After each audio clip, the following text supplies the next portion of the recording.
What's up, team? It's Joe Mill with Killer Miller Q back at you live, and we're coming in today to put together part 2 of our brisket video. Today we're going to be going through how you smoke your brisket as well as also how you put together some burnt ends. Should be good. Stay tuned.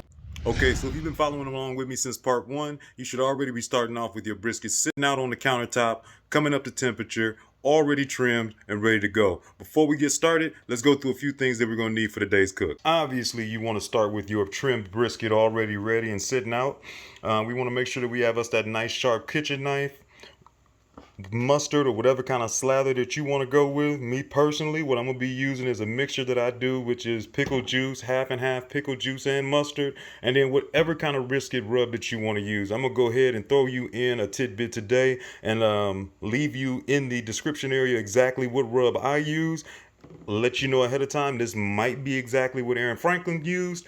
But with that said, I'll go through and leave in the descriptions exactly what rub that I'm using, which has turned out to be the best that I've been able to find. And then obviously, like we said, the prize, or should I say the star of the show, your trimmed brisket sitting there ready to go. Other than that, you do want to have you some butcher paper, as well as some kind of pan. I've dedicated this one to my smoker, so I don't care if it gets beat up or it gets a little dark or whatever have you. I like using the pan on the back end to be able to kind of handle the brisket, to sit it in, protects it a little bit, but makes it way easier to kind of take in and out. And then, like always, get you a good kitchen glove or something like that so you can kind of work with handling this meat, flipping it over, so on and so forth. All right, let's get into this brisket here.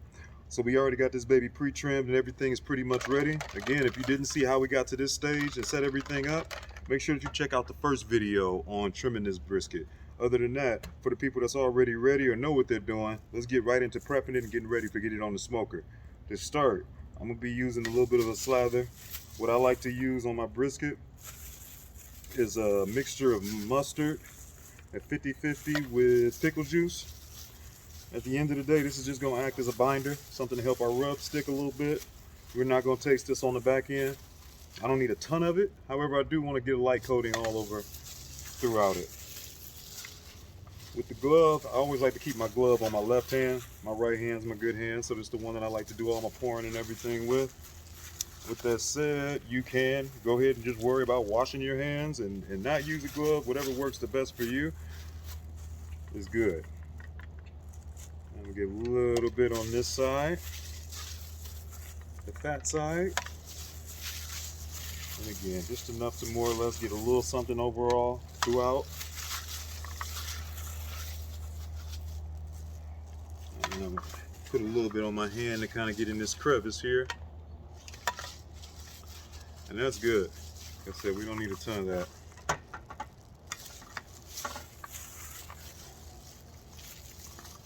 Small tip, I love mixing things in my shakers, makes it life easier. Something that's got a top, if I end up having extra, I can throw it in the fridge, and it also just makes it easy on the pour out. So this rub, this is a little something extra that I threw in there for you, which is the rub that I found the most successful most recently. And pretty much after looking online and doing a lot of different things, I used to stick to more or less salt and pepper, a little bit of garlic. And I remember seeing a particular YouTube video that spoke about a potential rub that Aaron Franklin used. So, of course, naturally, I had to try that. And from there, once I did, it was actually from, I believe, John Lewis. No, hands down, best brisket I had ever made. I don't know if it was just the rub, which I definitely liked, or was it also the pickle juice? And that was part of when I started to do the half and half mixture of pickle juice and mustard was also on that same recipe. But I'm gonna make it easy on you. That's what I'm using now. With that said, you can use whatever you like on a brisket. If you're a salt and pepper person, if you have a special rub by someone that you like, go with the rub that you like. At the end of the day, it's always personal preference.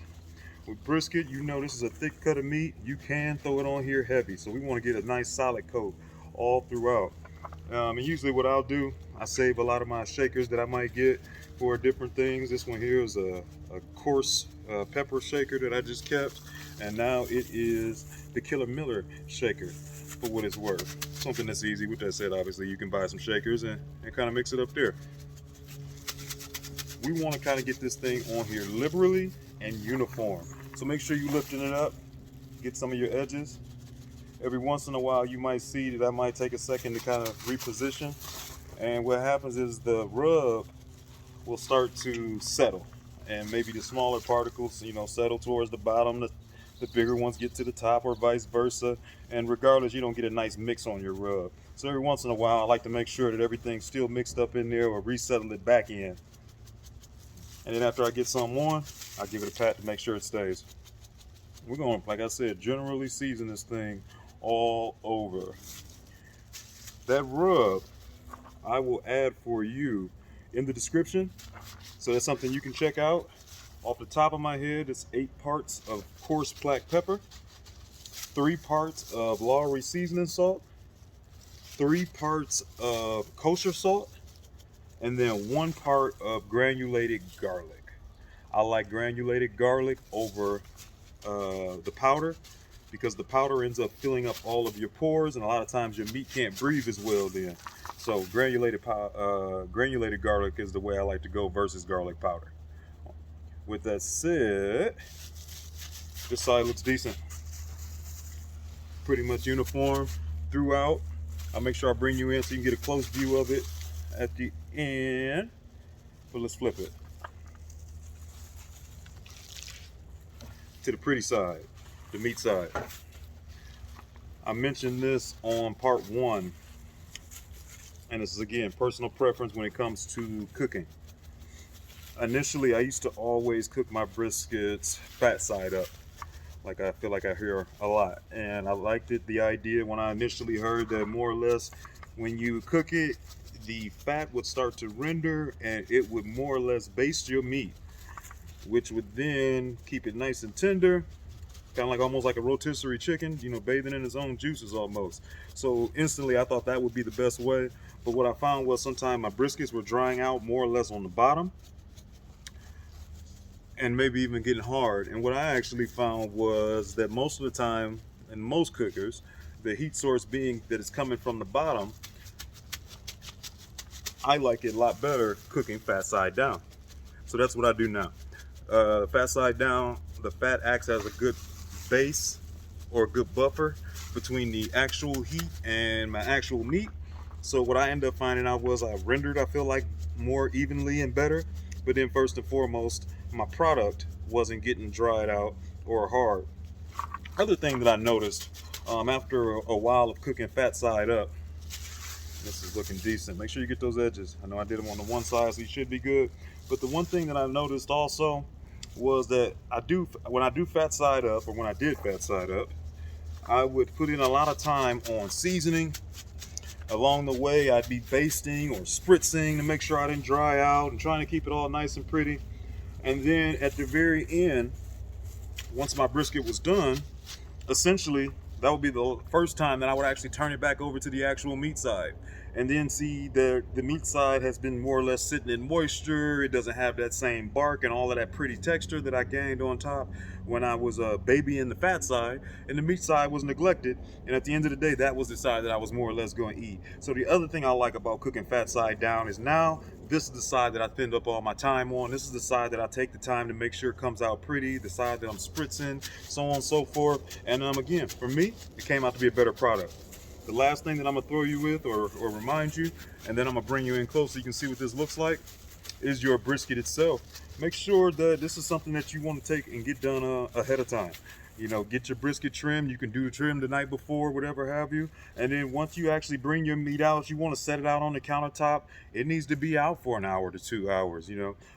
You want to season this, and I'm going to let this sit. And I'm just going to give it time for this to actually relax, for some of that rub to actually start to penetrate into the meat, and for the meat to get closer to room temperature. One thing that I always found, and I didn't used to do it when I initially got into grilling and smoking, was letting your meat sit out longer to actually come up to temperature. It will make a big difference in your final product, making sure that your meat is much more tender and that overall everything just comes out more juicy. All right, here's a close-up of our brisket. Just to give you a peek what we look like. Pretty healthy amount of seasoning all the way around.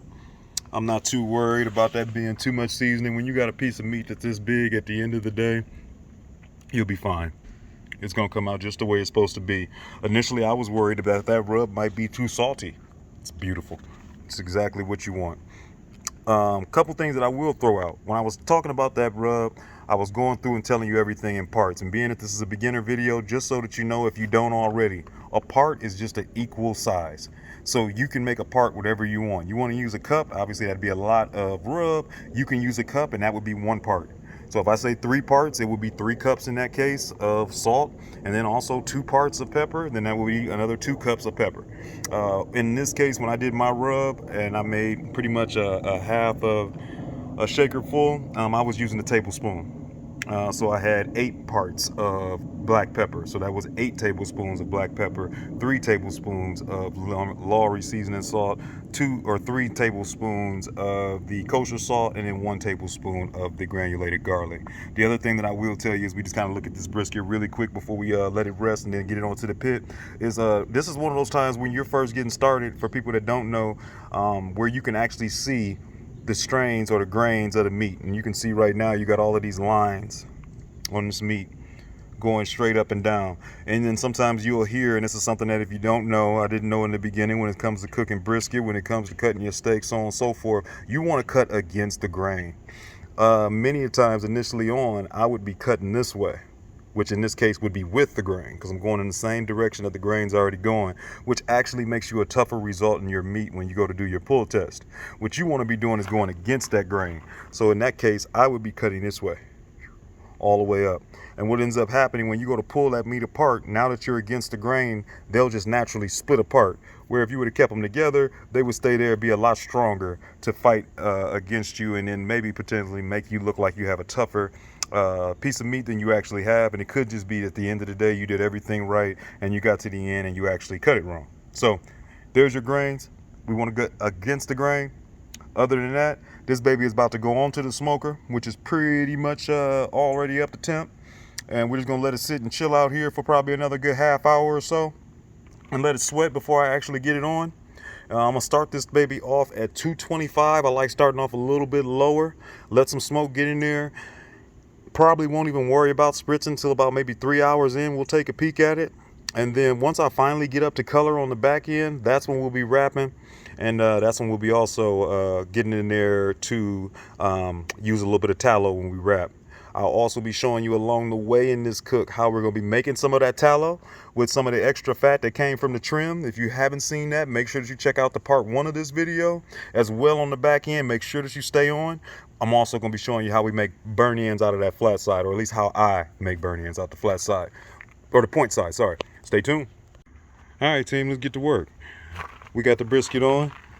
Only thing that I'm going to show you is I just want you to see it going into the pit. Like I said, I'm going to be going a little bit at about roughly 225-ish. I try to keep it low when I first start to kind of let that smoke get in. Once I wrap it, I'm going to pump this baby up to about 250 to kind of speed it along, maybe even almost to 275. And then we'll kind of get it through. We got our pieces of fat up there. Just kind of threw it in one of my aluminum foil pans. And we'll be rendering out some of this tallow. And then I got a mason jar along the way. I'll pour it off and then just let it keep going in here and move it around a little bit. And that's how we make that tallow. It's literally that simple, man. Please, make your own tallow. Don't spend the money. But other than that, when you put that brisket in, I feel like this is my sweet spot in my grill, not too far from my stack and everything. But here at the bottom, I like over here. Put my point size towards the fire, so that way I can actually let it take the majority or the brunt of that heat. And then, like I said, we'll get the heat to come in on this side, then just smoothly roll right on top of this baby. So it's gonna be a long cook, but we've been looking forward to doing something like this for you. Team, we back. We've been smoking along here just a little over 3 hours. We're gonna take a peek, and brisket's looking good, I can already tell. I'll show you this tallow first. You can see some of that oil starting to come off of those fat pieces. So I just kind of give it a little bit of a move around, and next time I come in here I'll start pouring it off, and then maybe I'll bring my tongs and flip it around and everything. But let's take a peek at this brisket. I said it's been a little over 3 hours. We've been rolling along pretty smoothly at about 225. You can tell by this fat starting to get nice and yellow that we're moving along. I can also see a little bit of juice coming off of the brisket here, but now you can tell by the way that we shaped it with the trim. Like I said, it's something that I learned over time. As it's starting to get some of that little bit of juice that's coming off, it's naturally running off because of the way that we already got the shape of this brisket going. So it kind of helps you on the back end with getting you a nice bark. So we're gonna start to spritz on this thing, and we just want to get a little moisture all over. Here down the line, I'll flip it around so that the other side's kind of at the back more or less. The spritz that I'm using is a 50-50 mixture of water and apple cider vinegar, and then I hit it with just a tad, a little bit of oil. So that's what we have, man. We got a pretty good looking color. About 3 hours in, we'll check back on it, and I'll probably hit it with a spritz about every hour. And like I said, we'll start pouring off some of that grease so we get some of that tallow homemade. All right, we still smoking along here, a little over 225. So for me, oh yeah, we looking good. We definitely have rendered out a little bit more of that tallow and some of that grease. So we're gonna start pouring that off. Couple things to keep in mind. I'm gonna grab my mason jar, and this is some tallow that I've had before that's not completely full, so you get to see what it looks like as it kind of becomes more room temperature and it cools off and everything. From there, I'm just gonna pour off what we got directly into that mason jar. So as we grabbing this tallow, let's see if we can not make a whole lot of mess. And nothing crazy, we're just gonna pour it off into the jar. Liquid gold, as they call it. And along the way, as this cooks down some more, I'll just keep pouring this out. And then I'll store this. When you get your first jar together, and when you're doing this live, keep in mind that jar is going to be hot, so make sure you take some time, let it cool off. That's good enough without me making a big mess. Move those around. And I'll put that back up there. And there we go as far as that tallow mixture. Now let's get into the actual brisket. We're starting to get some good color. It's looking nice and juicy. I really don't think I need to spritz much. At this point, we're at about 4.5 hours.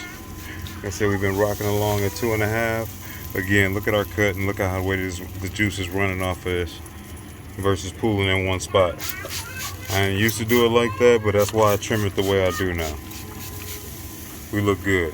I'm gonna leave it alone. We're going back in there. We're trying to get a whole lot more bark than where we at now. We're 4.5 hours. We'll check back with it, hour. So keep it smoking clean. All right, team, we back. We've been smoking along here about 8 hours. Pumped this baby up to about 250 and spritzing about every hour. We got a beautiful color going on. It's dark out here. We done made this a late night cook as I expected, but we looking pretty decent. I could go a little darker, but what I'm gonna go ahead and do is wrap up right about now. We'll get a little more darkness in that wrap, but with that said, I want to get it out of here and I want to go ahead and speed up the rest of this. When I get in the inside, I'll probe it just to kind of give you an idea where it's at for me. Initially, I'm just trying to get the smoke in, and then it's all about really where I'm at with the color. From there, I'll come back and then actually check on temperatures, and I'll start monitoring it from here on out. For me, I'm gonna take this brisket because I'm gonna be making burnt ends.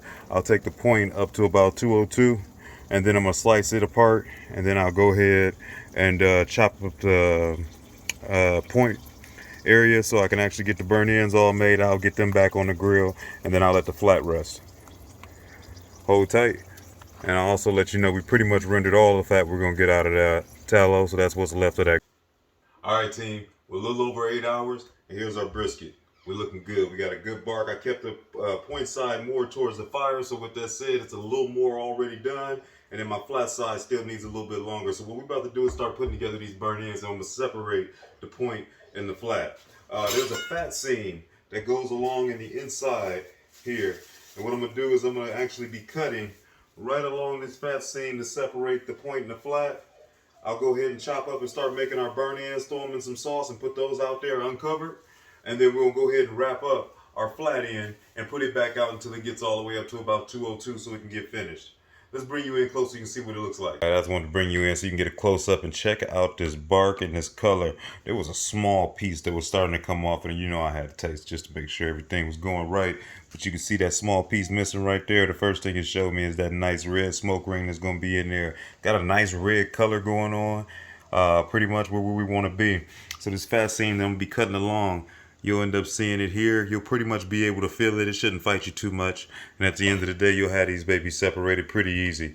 And we'll be able to check it out. All right, let's dive in. So pretty much all I'm going to do is lightly lift this. And I'm looking for the soft area. And we're just going to cut right along the seam of it. You can hear the fat. And this should be a juicy cut. Ooh, look at all that juice that just came out. And there we go. Now we got both of them separated. All right, now we get a view where you can actually get a chance to see the flat, which we're about to be wrapping up with a little bit of tallow and putting it back on the smoker until I can get it up to about 202. And then this point, I'm gonna get rid of some of this excess fat, chop these into cubes, toss it with a little barbecue sauce. You can use whatever it is for your choice. And then that's gonna go right over here into this aluminum pan. It'll be on the smoker as well. And then we're gonna finish up these burn ends along with the flat. Stay tuned. I literally had to do a quick little cleanup because there was so much juice running through this brisket. You know, keep in mind, we didn't do any injection. So basically, the only thing that I've done so far is I trimmed out a little bit of this fat that I didn't really too much want on there. There's a little bit of meat in there, but I mean, there's so much thick coagulated fat. I'm not worried about trying to get that to render. Sometimes I might get a couple pieces out of here I can kind of halfway cut out for my dog or something like that. But for me, I'll cut that off and get that out of there for my cook too. But I mean, this is pretty much what we're looking at now when we're checking out this point. And this baby already has a beautiful smoke ring. We got some beautiful pieces out here already where you can already see. We got us a nice good bark. But basically we're gonna go ahead and cut up some squares. So I'm gonna start off with, I don't know, they're probably like 1 inch. Let me get these out the way. We'll start with a nice line, straight through. And we'll try to make it more or less uniform.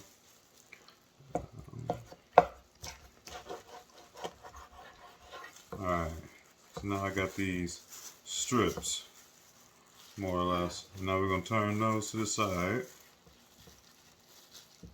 And from there, we're going to cut our chunks.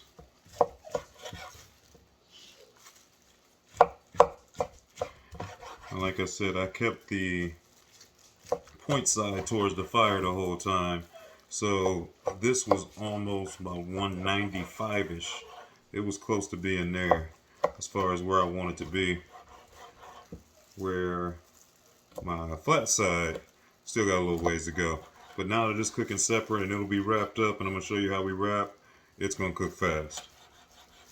And some of these taller ones over here, I'm going to throw them to the side. And you can check that out. Check out that smoke ring. Check out that bark. Make sure that gets in there close so we can get a little bit of a focus. Come on now. I'll get you home. I'm going to cut these in half. I don't want those to be so huge. And then basically, there's still a little bit of fat in there that can render out just to get them real tender to the touch or to the mouthfeel. So that's what we're pretty much going to be working on with this last little bit of cook, along with really kissing it with a little bit of this barbecue sauce. And that barbecue sauce, I'm actually not going to be cutting, which normally I do. Usually I might cut it on there with some like apple cider vinegar and water mixed together. Just to kind of thin it out a little bit, because I usually don't want to have too much sugar in the rub, don't want too much of the burning. Well, with burn ends, I'm looking to do exactly that. I want it to burn. I want it to crisp up a little bit. Obviously, I don't want it to necessarily burn completely, but I do want it to darken up, what you're going to get from the sugar being in that rub. And I'm going to cut that one in half one more time. Look at this one. Just to give you an idea of what we're doing out there on that Lone Star. Look at that smoke ring. We can pop this one right now and you'll be ready. When I tell you I had to clean up, literally I had juice running all the way on the floor.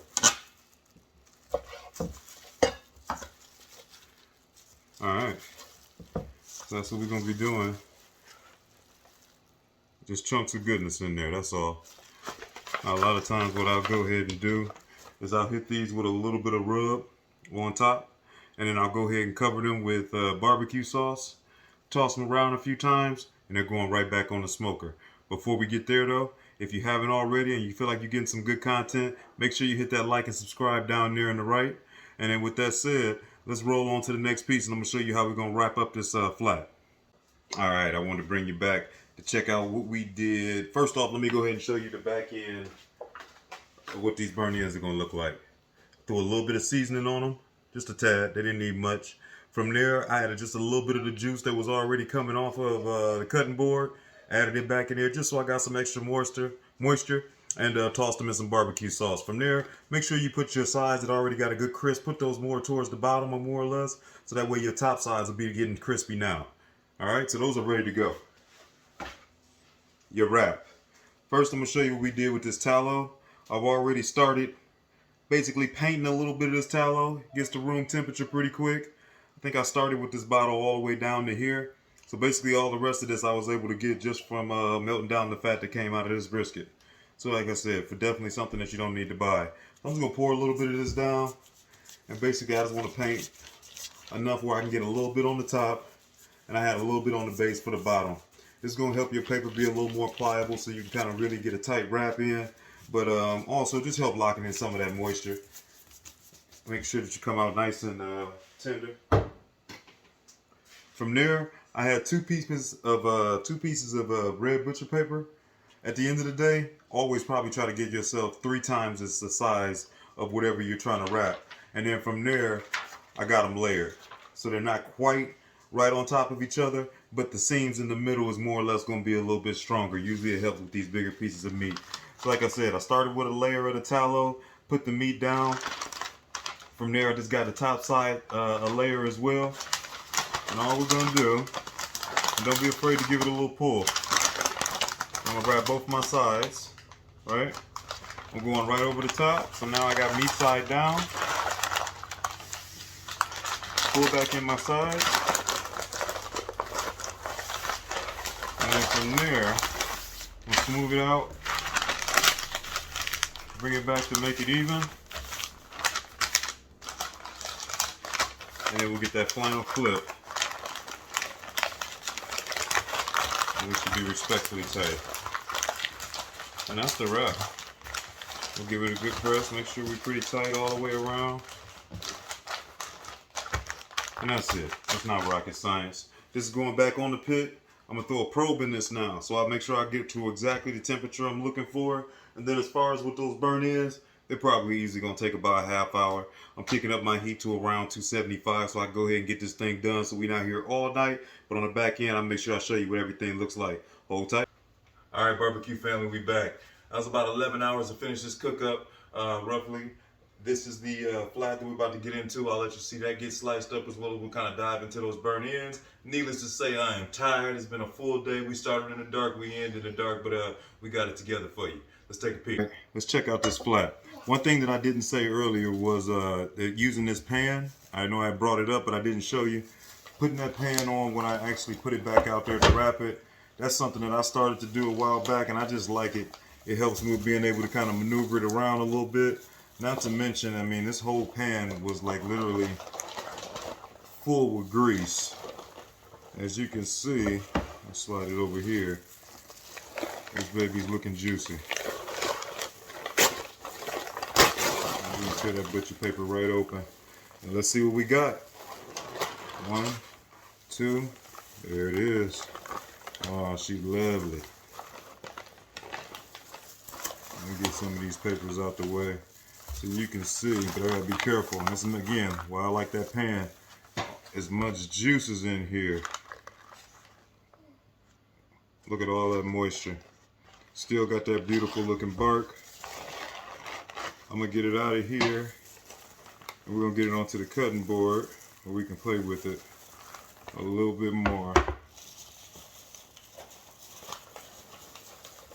And I'm gonna cheat and use my knife to help out a little bit. Oh man, it's juicy. There's our flat. Now if you look close, you can still see those strands going this way. So that means we're gonna start these slices cutting this way against the grain. Okay, we'll see what we get. So with these slices on a brisket, on the flat, oh yeah, nice beautiful smoke ring. We're usually gonna go for about, like a number 2 pencil. With this brisket, being that it was a little tight on time, I didn't let it rest as long as I would have normally, but I did go ahead and give it a little over a couple hours. Nice, good looking smoke ring coming out of here.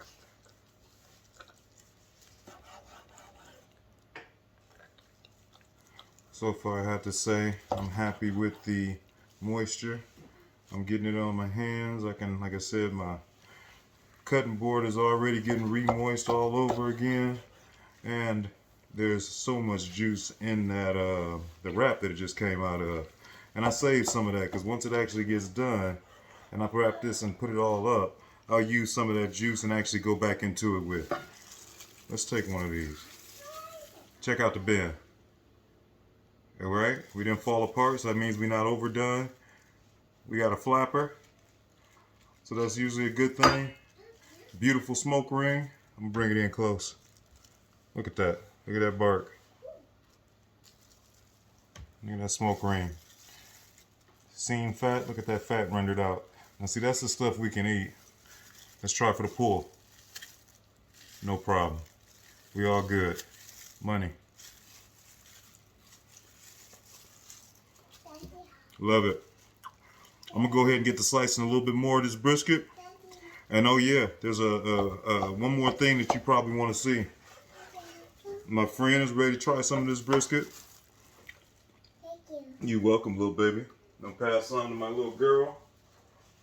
My #1 taste tester. You probably was asking about them burn ends. We got them burn ends for you. We got them burn ends for you. This is how they came out. Little nuggets of goodness. All right, we got to get a taste test on both of these, and I'm gonna get you out of here. Killer Miller, you see what we doing? All right, family, I had to bring you back in for this taste test. Bill Baby already got hers. About time for me to get mine. So we're gonna grab us a new slice of this old brisket. I'll work my way in towards the middle. Like I said, tenderoni. Love it. That's good. We winning. Check out that rub recipe. Like I said, I'll make sure I put that in the descriptions. Try to make your own tallow. Definitely also notice we made that trim. Wasn't a lot of fat, wasn't too much to get rid of on the back end. But pretty much I put on the pit what I actually want to take off the pit and actually cut on the plate. That's how I like to do it. This came out great. Let me get one of these burnt ends. And I make sure I bring you in close so you get a chance to kind of see what it looks like. But this thing is great. I'm just going to go ahead and just tear it apart. Just like that. That's how tender we are. The burn end is money. Can't beat it. If you haven't, make sure you check out some of the other videos. I'll make sure we keep something good coming for you. Appreciate y'all. Killer Miller. One last time, let's just get up and close and personal. Check out what we getting on this bark. Check out that smoke ring. Check out all of that juice. And like I said, I already got another pan of juice. I poured juice on the floor. Initially, I mean, this baby has been just juicy. Just to give you an idea what we did today. I'll see y'all on the next cook.